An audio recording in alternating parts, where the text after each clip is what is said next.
be here. Many years ago, I've been here at Occidental for 24 years. And I used to, when I was single, spend a lot more time on campus. And I used to have a lot of fun going to dorms. I used to have a lot of fun kicking back in what I would call jam or philosophy sessions with students. And I haven't had that opportunity the last 4 or 5 years, but I did bring my stepdaughter's Valentine's Day card to me, so you always have to smile. SpongeBob SquarePants, there's a lot of things I've learned in the last 4 or 5 years, which has been a real treat. But what I would love to do is share a few things that I think I've really enjoyed for the last 24 years. Talking to students about and with, but it hasn't always been me talking to students. I first and foremost want to share with you the only regret I have is that I don't know all of you personally. I've been very blessed to have a lot of you in courses of mine, to say hi to a lot of you through friends who maybe have been in a course of mine. That's one of the joys of being at a small school, that in so many ways you really get to know those of you here. But I want to share that one of the reasons that I feel so blessed to be here is that, yes, I'm very fortunate. I have something that I love doing. I love being paid to go to college. I think it's the greatest deal in the world. But what you don't or may not be aware of is that you give me every bit as much joy, energy, and positive attitude as I hope I convey to you. So it really is all of us as a team doing this. I think for so many years when I was single, people go, how come you're not married and all this good stuff. I just found that my life was so filled with so much satisfaction and so much joy that I didn't feel the huge loss that so many people do who don't have the interaction with so many of you. So there's something unique about all of you. There's something that we enjoy. I learn a lot from all of you. And that, to me, is what helps develop me as a person. Hopefully it develops you as a person. So I'm not going to talk to you about anatomy tonight. I'm not going to talk to you about, I know something, God, I was hoping I was going to talk about the pectoralis major, the gluteus maximus. But just in case that was the passion on your part to be here, I may throw a name out here and there, but that's not really the reason I'm here. The reason was that Nick gave me a call a long time ago. In fact, I think he even sent an email, and I actually read it. That's a big step. For those that know me well, it took me about a year to realize I even had emails. I couldn't figure out why I kept missing meetings and things. George, it's technology. It keeps on marching forward. I know. And no, I've never given a PowerPoint presentation. So there you have it. I only have 5 neurons. That's why I'm so happy. Not a lot to get stressed with, so I always feel good about that. On occasion, I feel a new one growing, and I feel very good. But no, what it really comes down to is I look at the life I have here with all of you much the way I would look at each day.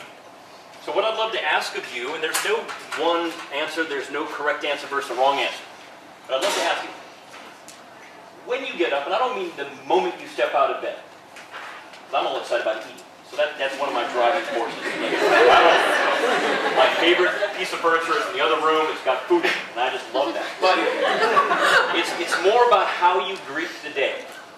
And I know that there are days when you feel fired up. You are just full of life. And there are other days when you got 3 exams or 4 exams, whatever it may be. So even I'm not fired up every day. But this is what I'd love to ask you. When someone asks you, how are you doing?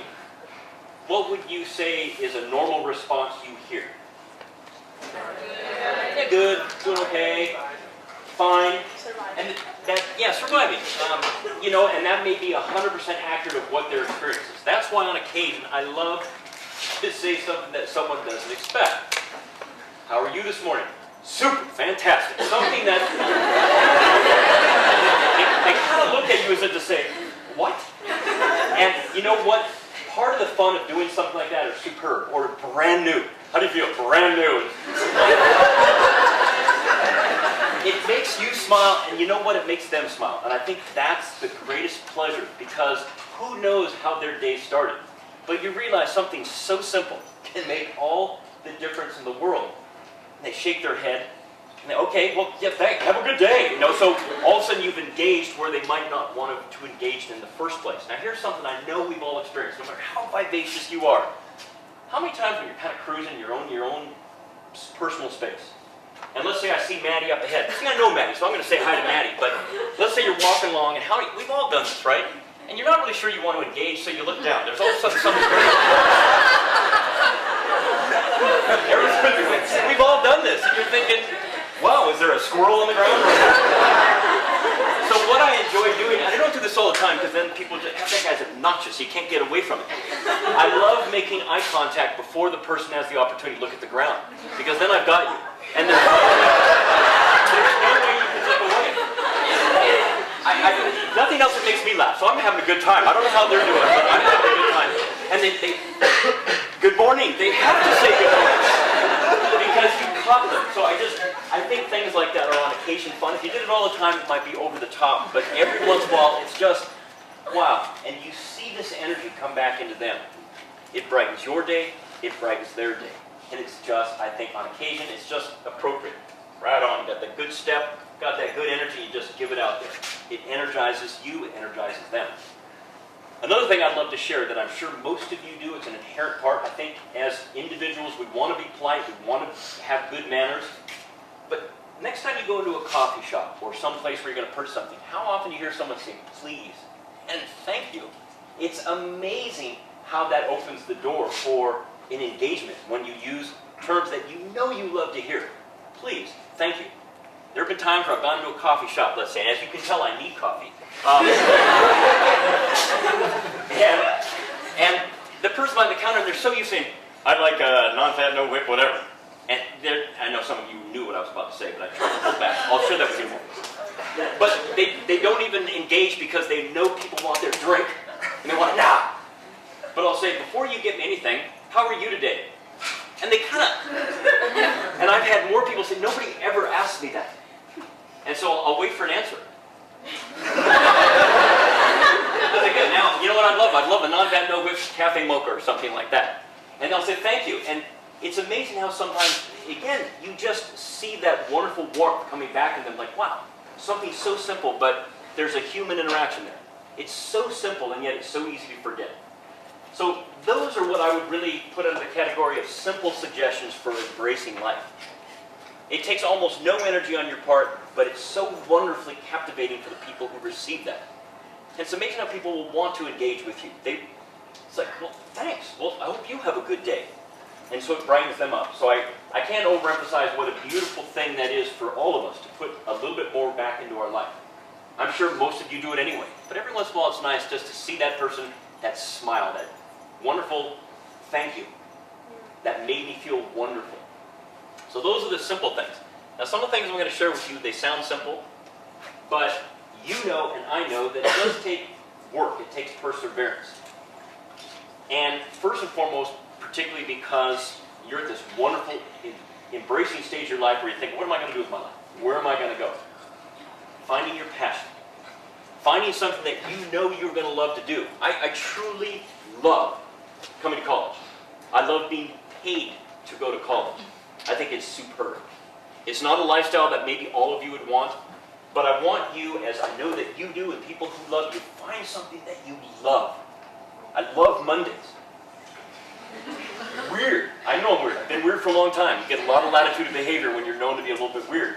But the point of it, I enjoy weekends, and I do. I truly do. It's so much fun to do fun things, particularly with cute little Hannah. But you know, I love coming to work because it's so much fun to see all the energy, see the things that you're thinking about, decisions you're making, the richer. You're studying abroad. You're making choices about your life. Where are you going to go? What are you going to do? If it helps some of you who haven't found that passion yet, be true to yourself. I know it's easy. I know you've heard that before. It's easy to say. It's not always easy to do because I don't know what kind of parental pressure or other pressure is on your shoulders to follow a path that may not be your first choice. But you know what? If you can find that, if you can really be honest, say, look, I love engaging with people. I saw this job flyer 25 years ago and I just thought, wow, I would love that job. And how fortunate I would be if I got it. I don't have the passion for the research that some of my colleagues have. I would not have applied for a position equivalent to this position at UCLA or Stanford. And it's not because I just outright couldn't. I couldn't match the research demand they would want from their faculty. So it's a matter of being honest. It's being true to myself. I wanted to engage with all of you. I love engaging with all of you. I learned so much.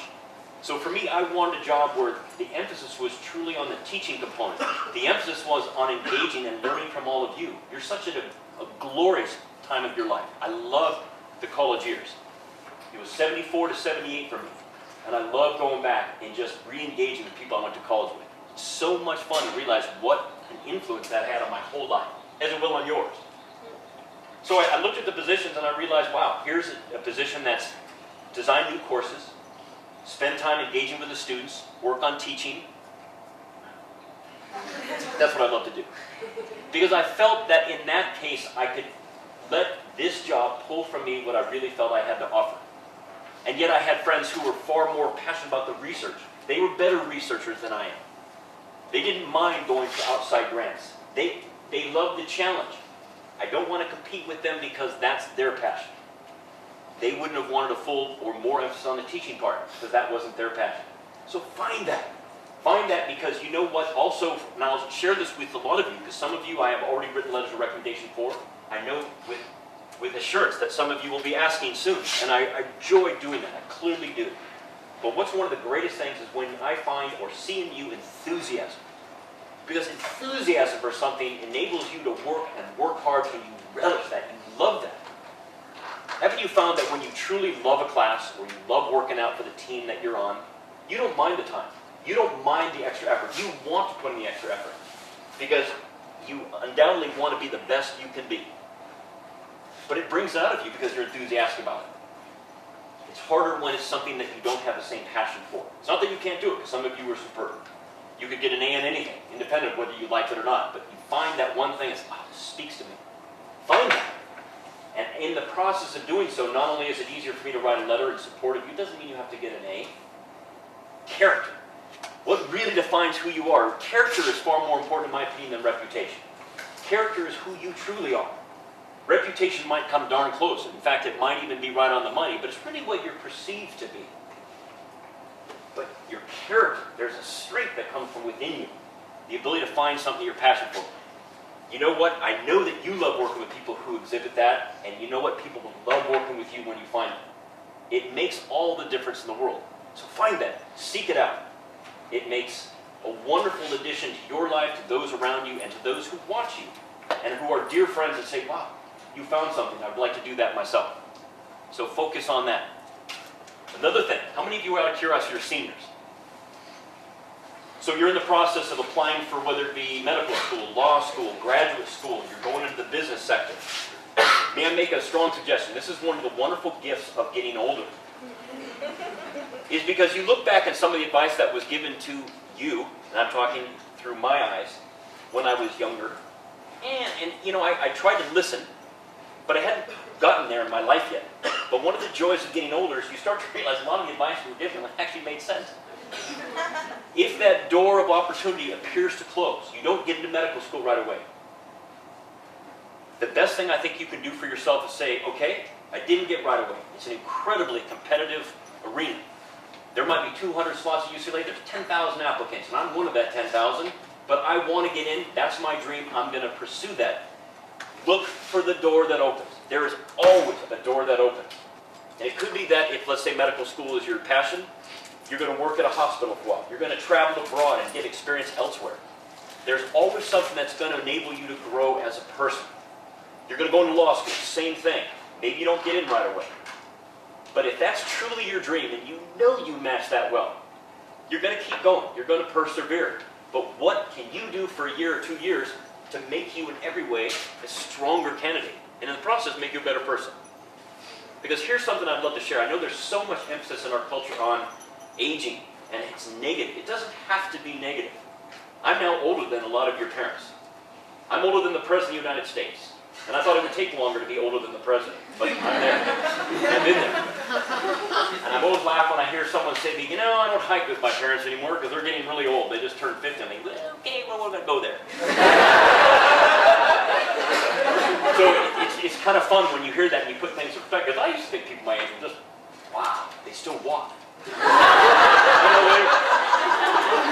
Good thing they still have that little alcohol intake and that Geritol. Keeps them fired up. But part of that is because you're finding something you're passionate for. It's because you're adopting a lifestyle that enables you to be the true person you are. So you find that, but look for the door that opens. It's always there. And I found that some of the wonderful students that have come through my door over the years, that's what they did. Hey, I didn't get into medical school right away. I didn't get into law school right away. I didn't get into the business. I didn't get into the the master's program in art that I wanted to get into. But I know that's my passion. And I'm going to go get experience. And I'm going to go do this. And I'm in every way going to make myself a better person. If you looked back at who you were 4 years ago, I'd be willing to bet you'd still be very pleased. But if you look at who you are now, would you agree that in every way you know more, you've experienced more, in truth, and this is not being egotistical or narcissistic, you are a better person now. Don't stop doing that. Let every decade you add on do the same thing. It's so much fun if you adopt that. Here's a beautiful line I'd like to share with you. I'm going to the end of life now. I'm going to come back to the life we have right here before us. It was one of my wonderful grandmothers who was just about to have or celebrate her 100th birthday. And I had a great talk with her. And she said, you know, Stuart, if I wake up tomorrow, fantastic. If I don't wake up tomorrow, fantastic. I am ready for another adventure. But the beautiful thing is she had lived life to the point where that was something that she was more than willing to accept. I may or may not, she went to bed 5 days later, didn't wake up. There was no tear shed because she was fired up, ready to go. Because she truly had lived life. She'd enjoyed her life. She'd experienced life and shared it with all kinds of people. She had traumas. Who doesn't? Who wouldn't want some traumas? How many of you are golfers? Is there any golf course that doesn't have sand traps? How boring would that be? Right in. I didn't take my temper. You know, so it's part of the fun. It's part of the challenge. If everything was so easy, then there wouldn't be something to strive for, to drive for. But be true to yourself. Find that thing you're passionate for. Don't worry about how good or how smart or how fast or how funny someone else is. Embrace it. Learn from it. Admire it. Who are you? What's the best you can be? And that's why I have great admiration for the late John Wooden, the coach who has probably the greatest dynasty in any college ball, basketball in particular. In 12 years, 10 national championships, 7 in a row. No coach has matched that. And you know what? You speak to Kareem Abdul-Jabbar, Bill Walton, some of the most famous players who played for him. Not once did they remember him ever speaking of winning. It was always, you are successful if you live up to your potential. Do the best you can do. Then, independent of whether the score means that you won the game or lost, you are success. So really, his advice was more about life than it was about the game of basketball. And there's a lot of truth there. And that's what I love. I love the fact that as I go through and add decade after decade after decade to my life, some of what I heard when I was younger actually makes sense. And I really love that. It's wonderful. I wish that I had had these kind of conversations with people when I was in college. I would have enjoyed it immensely. And I would like to think I would have listened. I would have liked to have heard some of the talks I shared with my mom, because I grew up with my mother, then I lived with my dad for a little while. We had some of those kind of talks, but not to the level that at a small school you're able to share, which I think is a lot of fun. So that's something I would love to share. And with that comes attitude. So part of that is attitude is everything, and it really can make a huge difference in your life. So when you think of the attitude, it's okay to have an off day. I remember, and I'll share this story with you because for those of you that know me, for the most part, I'm pretty fired up. Again, I only have 5 neurons. I don't have a lot of stress neurons. However, I remember many years back, and so people don't think that I'm, because if you're too robotic, if you're too fired up all the time, then interestingly enough, I've actually alienated a few people that way. Because I know it sounds weird, but I remember one friend said, I didn't know if I could ever show you that I had a down day. I didn't know if that would affect our friendship. Because you all seem so darn fired up, and I had no idea I was putting that kind of pressure on some of my friends. and I remember one day I was out in the quad, it was actually a very quiet day. It just didn't feel like, whoa, being fired up all the time. But what was so loving is I had a few students who came up to me and said, Stuart, are you okay? I said, yeah, I'm just kind of quiet today. They went, no, seriously, you're always there for us. Can we help you? And I realized how odd it was for them to see me quiet. And they kept wanting to help me all day long. And I finally said, this is so wonderful. I realized that I had another student who years before that, somehow we developed a great friendship, but she was always and people laughed. They said, God, there couldn't be two polar opposites. You know, she did this, and she didn't eat well, and she just was mad all the time, and for some reason we had this friendship. And one day I wasn't kind of on. And she walked into my office, asked me a question. She was coming in all vinegar and everything. and she looked at me, and I didn't say, hey, stay fired up, have a super fantastic day, or anything like that. I just kind of looked, she went, wait a minute, you're in a bad mood. You're in a bad mood. I kid you not. My daughter smiled. She went, oh, can I use your phone? Yeah. Susan, you won't believe this. Stuart's in a bad mood. Yeah! And she walked out and I went, oh my God, I just made her day. And I didn't even try. So it's very interesting how you realize who you are can have a huge influence on those around you. That was so hilarious. She was so happy the rest of the day. Not in a bad mood, she's all fired up. So. But that's part of the fun. It's part of the fun of being who you are and enabling what you have to share to come forth. Some of you are wonderful people. Find something that allows that to be expressed. Some of you are good with people, but I get a little nervous in front of a huge group. How many of you love presenting in front of a group? You would love to be standing right here, right now. Yeah. Awesome. But in truth, the joy is, one, I see a lot of energy in all of you. I've been very lucky to have met a lot of you, but I've seen all of you at one time or another. When I was looking back prior to coming down here, it used to be that I taught 2 intro classes per year more in the quarter system. So at graduation, I taught maybe half the students walking across that stage. And I realized that no longer happens because the courses are a lot smaller. That's what the school wants, and I realized it's a wonderful addition. But it's funny how I felt the need. I had to work at letting go of that. Wow, I miss not being engaged with as many people as I used to be. So every once in a while, even for people who are fired up, even for people who have a lot of enthusiasm, I remember the spring term was over, and I went back to my apartment. I was single at the time. I was on the bed. You ever done that where you're just sitting there? 10 minutes goes by, 15 minutes go by. Okay, and I'm looking at the ceiling. I really couldn't get in touch with what I was feeling, and I realized, oh my gosh, for the first time in my life, I'm depressed. And I thought for a minute, and so, I'll be honest, I had this whole stupid dialogue, and I said it out loud. It doesn't surprise some of you. No. I can't be depressed, I'm just so fired up. And I went, oh yeah, what an ego. Everybody else can be depressed, but you can't. Thank God, no one's here to listen to that. And I realized it's because at the time I was in a relationship, so I didn't have that wonderful bond with that one particular person. I wasn't teaching, so all the energy that I got from all of you was gone. And I'm sitting there staring at this unattractive ceiling thinking, well, I do have control over my destiny. So I looked at my closet, I had all this camera gear, I had this camping gear, I threw it in my car and took off for Yosemite for 2 weeks.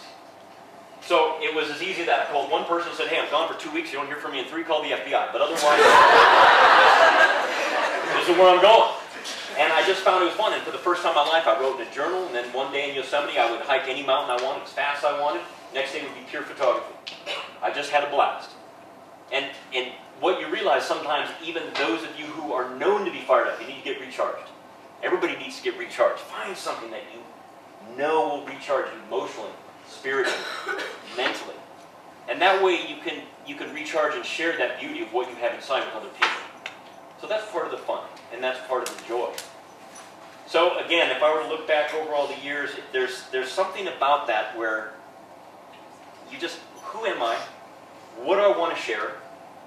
What can I learn? And even if, for example, you have a relationship, and I know for all of us, all of you, if you've had a relationship, you're a woman looking at the man that you've just been with, or a man looking at the woman you've just been with, or whoever it may be, and things part, I always found that what enabled me to recover so beautifully was I was attracted to them obviously for a reason. Even if things didn't work out, rather than focus on the negative, I'd say, what did I learn from this person? How did I become a better person by having them in my life? And I found it was so much better to reconnect if indeed that door opened, and most always it has.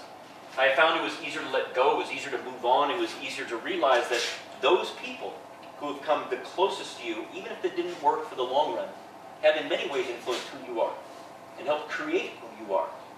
And I think it's so much easier when you really take that approach, because you think, yeah, wow, there were some things that, wow, they were tough, they were hard, but man, they really helped open this, or I really loved this about them. And I think that works for everyone.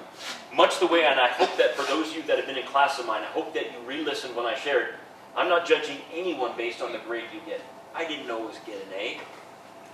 And I told some of you that because I wanted to bring home that, yes, I stayed in school long enough to get a PhD, without which I wouldn't be here.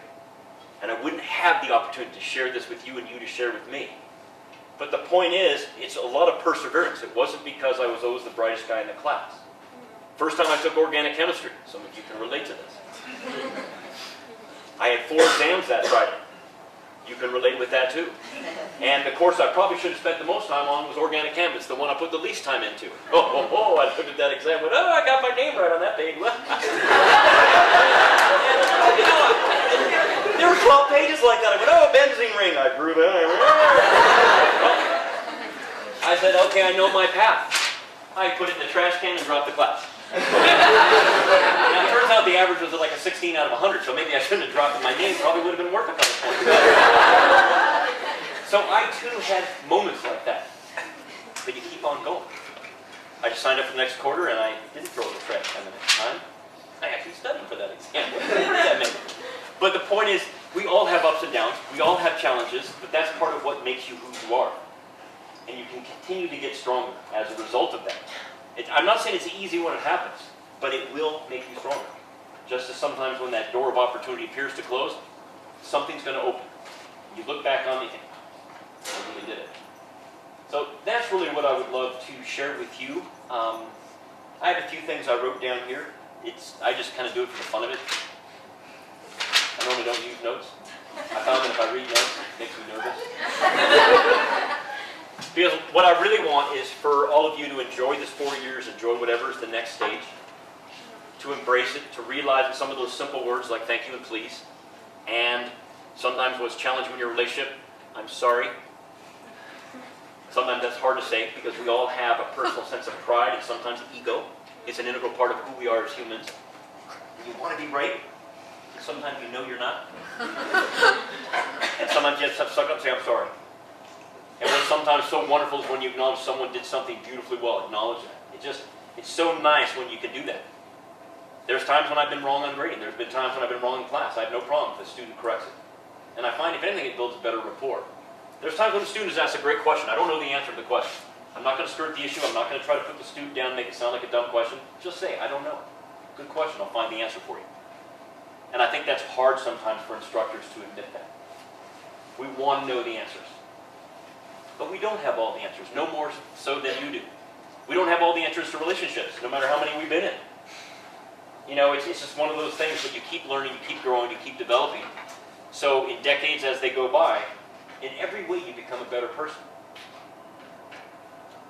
Some of you are striving for an integral part of a life being the love and the sharing and the athleticism. There's no reason you have to let go of any of that. You just don't. You don't have to. And you can embrace the youngness. You can embrace the beautiful fun of watching SpongeBob SquarePants and cracking up. And yet you don't have to be childish in your behavior, but you can be childlike in your zest for life, your ability to share, your joy of sharing things, your joy of hearing what fires other people up. It's such an inherent part of all of you. It's just sometimes we feel it's being suppressed. It doesn't need to be, though. Be who you are. Learn from others. Admire them, perhaps. But remember, strive for what you could be, what you could do, and who you are, and then you'll be successful. And you'll always be successful. There's people who know more anatomy than I do. So what is it about anatomy that made me excited? Okay, I had to come around to this. At least before I Part of the joy is this. It's not just that I'm going to teach nervous system or musculoskeletal anatomy. Part of it is literally coming up and saying, you know, I could come up, your eyes could be closed, I could put my fingers on your shoulder, I could come up right like this. Don't worry, I'm not going to embarrass you. And with your eyes closed, other than my hands are cold, you know exactly where I'm touching you, but how do you know that? How is it that when you're really drawn to someone, let's say you're in a wonderful relationship or just the start of a relationship, there's that butterfly, that wonderful, what do I feel when I get up? And you know that never goes away, that's the fun part. But someone else, just a good friend, come up and rub your shoulders, you know, you're stressing out about the exams, oh, it feels good. But that person that you really feel drawn to, you start to know them well enough, they come up and do that, oh my God. You feel this euphoria, and yet, interestingly enough, from anatomy, it's the same neural pathway, it's the same receptors, and yet you've been given a great gift. Your brain is going to interpret a little differently, doesn't it? You have dreams, don't you? You talk to people in your dreams, don't you? Isn't that wonderful? Your brain is making that person up for you, and yet you don't know what they're going to say. So, to me, the joy is realizing what an unbelievable creation you are. And I tell my students, I said, make sure that your roommates aren't around so they don't think you're whack. If you're having one of those off days, stand up tall. I'm a miracle.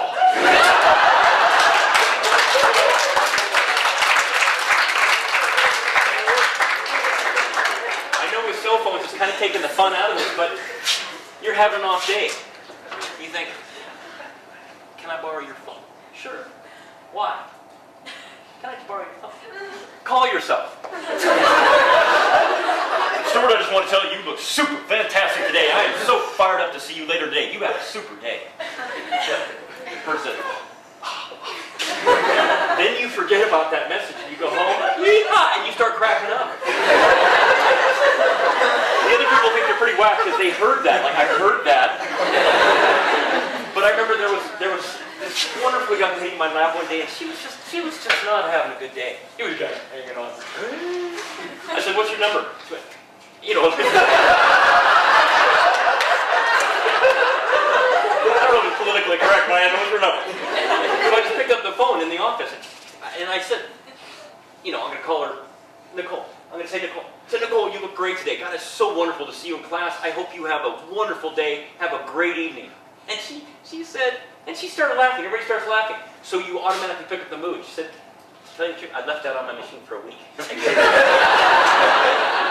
So sometimes it's just fun. You have this wonderful ability to lighten up someone else, and in the process, you can't help someone else without helping yourself. You can't help yourself without helping someone else. It's just a beautiful union. So feel comfortable every once in a while. I am America. Hi, have a nice day. Catch their eyes before they look down at the concrete, okay? That's what I wanted to share. And that's what I hope that you can all impart to others. And see, that to me is the wonderful joy of being here.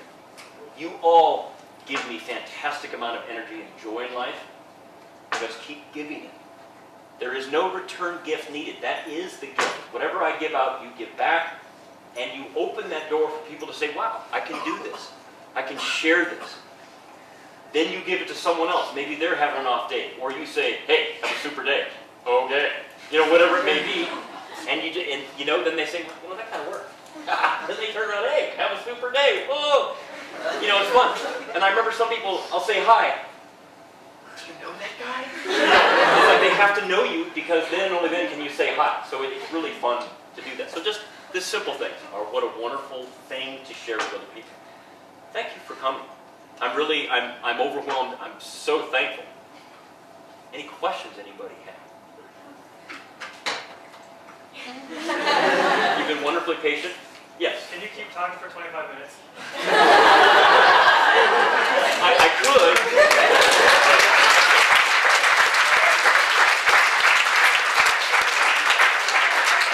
I will share with you, because you brought that up and we've had a class together. A lot of my students know that I'm an easy make when it comes to getting off on a tangent. And even though I know that they know this, and I know that they're going to do this, and I fall for it every time. How does that pectoralis major muscle relate to a bald eagle? And I go off on bald eagle. And sometimes I know that's what they're doing this, because I can see them. I don't want to take any more notes. Ask them about it. Or well, okay. And so it's hard, but sometimes that's the fun. I found that sometimes, much the way you've been wonderful, you've come to class, and there's certain days where I know that I really don't want to be here. You're trying to show respect to the president, but sometimes I don't either. It's not that I don't want to be there, I don't want to talk about anatomy, even though I love this stuff. So, sometimes I just sit on the edge of the table and say, what do you want to talk about? Eagles. Or maybe it's just about life, or it's about the joy of something that you've loved doing. I used to give a lot of slideshows on nature. In fact, when we were in quarters, I used to take a lot of students up to Yosemite. Every year, I take groups of students up to Yosemite. And then I just loved that. It was so much fun. I said, okay, no talking about fiber typing, how your heart beats, none of that stuff. Only if someone asks, but otherwise, no. You can talk about anything other than that. So let's just enjoy this whole beautiful experience together. And that was fun. It was a beautiful way in which to open the door. Just enjoy other things. the ability to be sore, the ability to come down like, oh my God, I can't believe I just did that mountain. But it just opened the door for people to talk unencumbered by, it didn't matter who had what degree, it didn't matter how old someone was, it didn't matter what grade they got into class, it was about being human. And I think that's part of the joy, and I think that's one of the reasons why you chose a small school. I love the energy of a big school. I went to nothing but big schools. And this would have been an average class size. In fact, for most of my science classes, this would have been small. So it would have been 500 to 600 students per science class on average. A lot of my history class were that way. I had a friend that went to UC Berkeley, and his chem class was 1,100 students.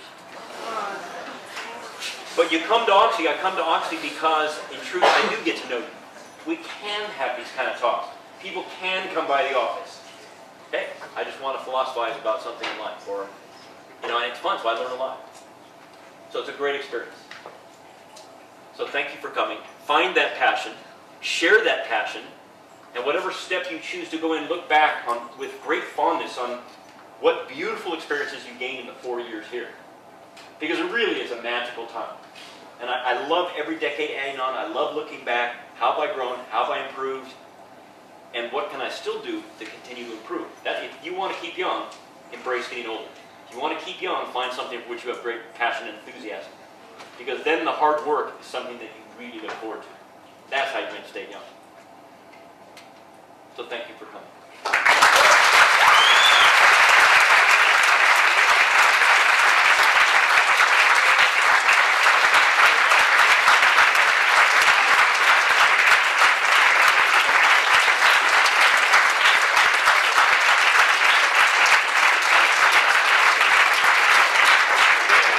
If anybody does want to hang around, you're more than welcome to.